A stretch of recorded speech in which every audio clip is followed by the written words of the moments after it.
Welcome to next blog. दोस्तों कैसे हो? हेलो, नमस्ते, सत श्री अकाल, जोहार। तो दोस्तों आज हम रांची में आ चुके हैं और रांची से थोड़ा एक हटयार एक स्टेशन है, वहाँ में है। तो अभी हम लोग निकल रहे हैं रांची के लिए और रांची के लिए निकलेंगे। तो देख सकते हैं ये प्लेटफॉर्म है और प्लेटफॉर्म में दिन भर में हम लोग का जो संथाली सारना धर्म जो रैली होने वाला है उसमें हम लोग शामिल होंगे। तो आप लोग वीडियो में बने रहे ब्लॉग में, दिन भर के ब्लॉग में। तो देखिए कितना हम लोग कहाँ हम लोग हैं, अभी कहाँ हैं हम। तो चलिए देखते हैं इस तरह यहाँ प्लेटफॉर्म में आदमी जो है खचाखच भरा हुआ है और खचाखच आदमी जो है अभी हम लोग कुछ देर में ही जो है यहाँ रांची स्टेशन के लिए निकलेंगे। और यहाँ जितना भी आदमी उधर बंगाल, उड़ीसा और असम से जितना भी आदमी आया था तो इस यात्री में यहाँ बैठा हुआ था। ठीक है, यहाँ देख सकते हैं। तो चलिए आगे बढ़ते हैं और ब्लॉग में बने रहे।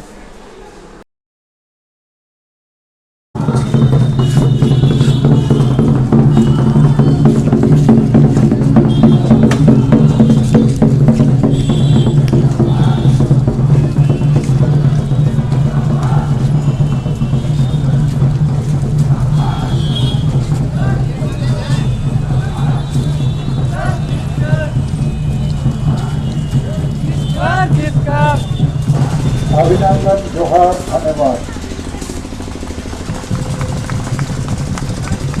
सबसे पहले आज की सभा में हम जरूर वर्ण धर्म कोड के लिए इस सभा का आयोजन किए हैं, इस धर्म प्रदर्शन का आयोजन किए हैं। और इस वर्ण धर्म कोड हमारे लिए भारत के लगभग 10% आबादी के लिए करो या मरो, डू और डाई वाली बात है।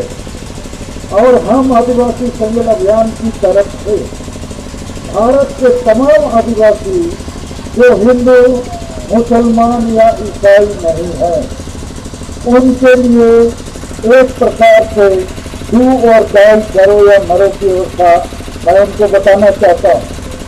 यदि हम आदिवासी जो प्रकृति पूजक हैं धर्म को खो देंगे या किसी दूसरे धर्म में चले जाएंगे तो हमें हमारा देवता बदलना होगा, भगवान बदलना होगा। पूजा पाठ, पर्व त्योहार, हमारी जो परंपरा है, हमारी जो बच्चा जन्म लेता है, शादी होता है, श्राद्ध होता है, पूजा पाठ होता है, पर्व त्योहार होता है, सब चीज बदल जाएगा।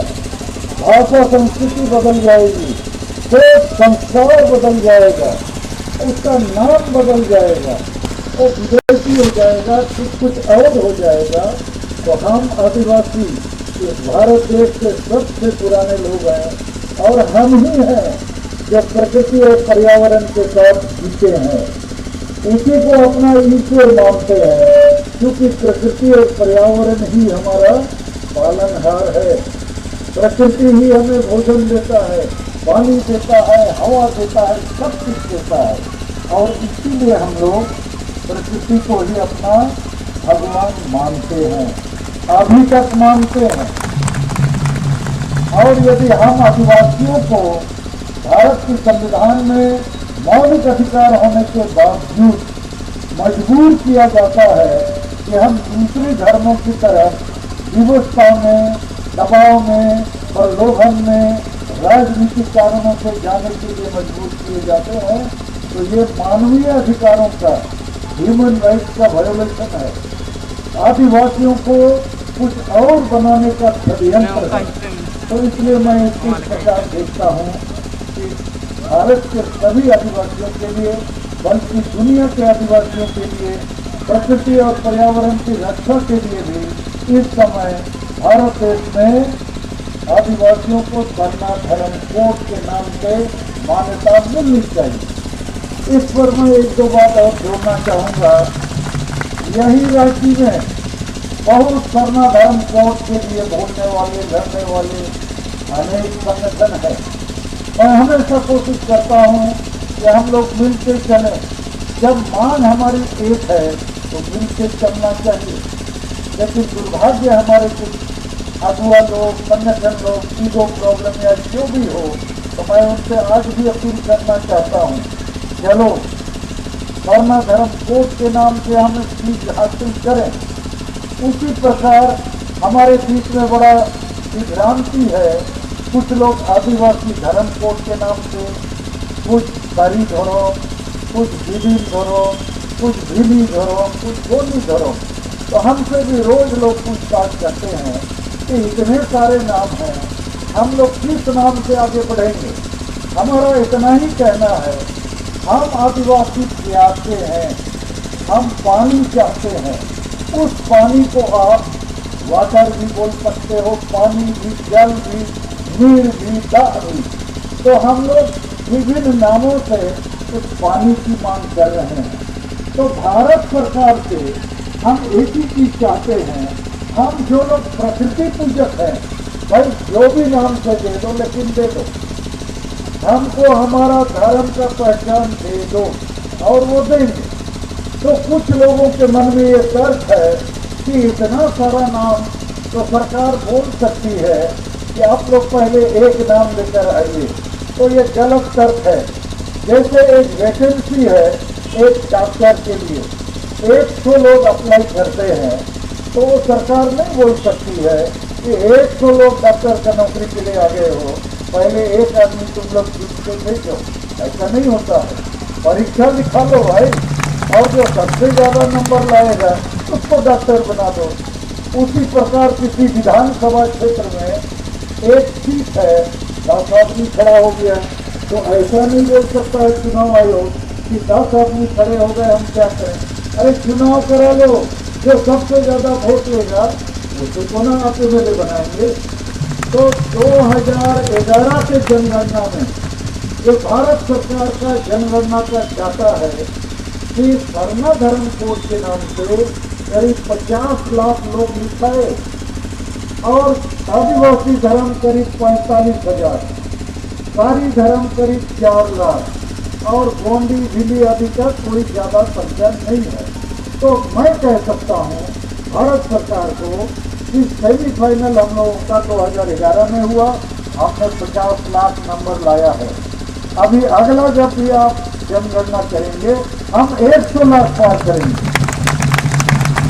अब कैसे नहीं दीजिएगा, और नहीं दीजिएगा तो हम सुप्रीम कोर्ट जाएंगे, क्योंकि संविधान में मौलिक अधिकार है अनुच्छेद 25 के तरफ से। तो मैं इस मुद्दे पर यही कहूँगा कि चलो जल्दी चलो, अब मांगते रहने से नहीं होगा, भारत सरकार पर हम लोग को दबाव बनाना होगा। और इसलिए हमने भुवनेश्वर से ऐसा ही धरना कार्यक्रम में 20 सितंबर को, फिर 30 सितंबर को कलकत्ता में, जहां 1 लाख से ज़्यादा लोग जमा हुए थे, आज हम लोग रांची में कर रहे हैं। फिर 4 नवंबर को हम लोग आसाम की राजधानी गुवाहाटी में करने वाले हैं। उसके बाद पटना में भी करेंगे। ये हम करना चाहते हैं कि आदिवासी संगठन अभियान इस समय झारखंड, बंगाल, बिहार, उड़ीसा, असम, हम 5 प्रदेश में आदिवासियों को जगाने का काम कर रहे हैं, और बहुत लोगों को जगा चुके हैं। आज भी जितने लोग आए हैं, ये गांव देहात के मंगरू बुधवा नहीं है, ये आदिवासी सेल सेना है, ये प्रतिनिधि हैं, बैग लगा के ट्रेन में बिना भाड़ा के यहाँ आए हैं धर्म के लिए। ये रांची के एक बीच का मुंडा उड़ाव नहीं आया है, नेता लोग कुछ आए हैं।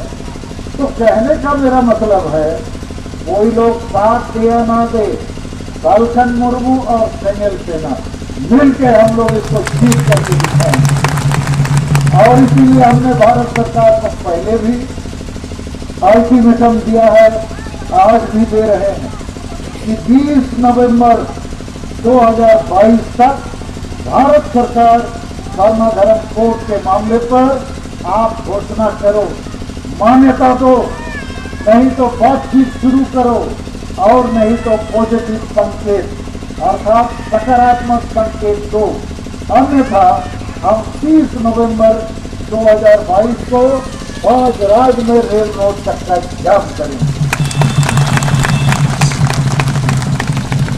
और जितने भी आदिवासी हैं, चाहे संताल हो, मुंडा हो, उरांव हो, खड़िया हो या भूमिज हो या पहाड़िया हो या जो भी हो, चलिए धरना धर्म आपके लिए, हमारे लिए, हमारे आने वाले पीढ़ी के लिए इसकी जरूरत है। और यदि हम इस धर्म की मान्यता नहीं ले सकेंगे तो हमारे बाल बच्चे, हमारा भविष्य, हमारी पीढ़ी खो जाएगा। धर्म आपने बदल लिया माने भाषा, संस्कृति, सोच, संस्कार, जीवन आपका बदल जाएगा, भगवान आपका बदल जाएगा, पर्व त्योहार बदल जाएगा, आपका चेहरा, नाम, ड्रेस, खाना पीना सब चीज बदल जाएगा। आप प्रकृति से दूर चले जाएंगे। हमारे बीच जितने आदिवासी ईसाई बने हैं, मैं कह सकता हूँ दावे के साथ कि इन्होंने इस समय आदिवासियत से ज्यादा ईसाइयत के लिए चिंता करते हैं। वो आदिवासी और ईसाइयत के बीच में हमको यदि फर्क करने के लिए कहा जाए तो ईसाइयत को पहले चुनेगा, आदिवासियत को नहीं। और जितना मुंडा उरांव है, आप यदि इनसे पूछेंगे, जो लोग ईसाई बन गए हैं, तुम क्या हो, तो बोलेगा हम क्रिश्चियन हैं। तो मुंडा उरांव नहीं बोलता है, और मुंडा उरांव भाषा भी भूल गया है, भगवान भी भूल गया है। और मुझे लगता है हमसे भी लोग बोलते हैं, नहीं ईसाई लोग आदिवासी को बहुत पढ़ाया, हाँ पढ़ाया, लेकिन ईसाई लोग आदिवासी के बीच में से बिरसा मुंडा पैदा नहीं किया। वो आदिवासी को पढ़ाया लिखाया, गुलाम बनाया, पेट और परिवार के लिए बड़ा बड़ा अफसर आदिवासी ईसाई लोग बनते हैं, लेकिन आदिवासी का आशा भाषा, जाति, धर्म, इज्जत, आबादी, रोजगार के आसपास के लिए लड़ना नहीं सिखाया। यही रांची में हम आज से नहीं, जब से राज बना है उसके पहले से